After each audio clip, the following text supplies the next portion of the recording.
هل أتى على الإنسان حين من الدهر لم يكن شيئا مذكورا إنا خلقنا الإنسان من نطفة أمشاج نبتليه فجعلناه سميعا بصيرا إنا هديناه السبيل إما شاكرا وإما كفورا إنا أعتدنا للكافرين سلاسل وأغلالا وسعيرا إن الأبرار يشربون من كأس كان مزاجها كافورا عينا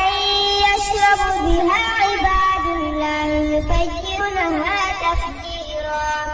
يوفون بالنذر ويخافون يوما كان شره مستطيرا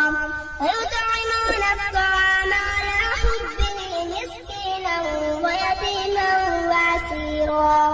إنما نطعمكم لوجه الله لا نريد منكم جزاء ولا شكورا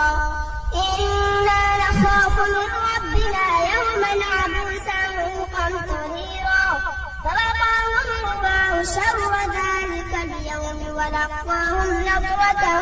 وسرورا وجزاؤهم بما صبروا جنة وحريرا متكئين فيها على الأرائك لا يرون فيها شمسا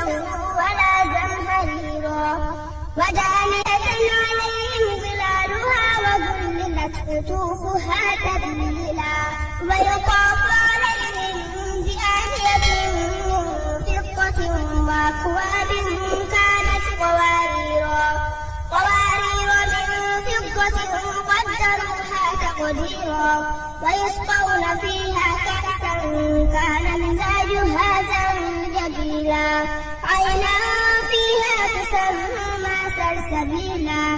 ويطوف عليهم ولدان مخلدون إذا رأيتهم حسبتهم لؤلؤا منثورا وإذا رأيت ثم رأيت نعيما وملكا كبيرا عاليهم ثياب سندس خضر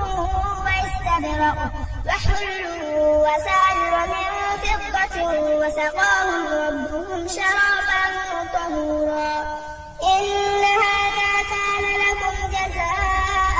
وكان سعيكم مشكورا إنا نحن نزلنا عليك القرآن تنزيلا فاصبر لحكم ربك ولا تطع منهم آثما أو كفورا واذكر اسم ربك بكرة وأصيلا ومن الليل فاسجد له وسبحه ليلا طويلا إن هؤلاء يحبون العاجلة ويذرون وراءهم يوما ثقيلا نحن خلقناكم وشددنا أسرهم وإذا شئنا بدلنا أمثالهم تبديلا إن هذه تذكرة فمن شاء اتخذ إلى ربه سبيلا وما تشاءون إلا أن يشاء الله إن الله كان عليما حكيما يدخل من يشاء في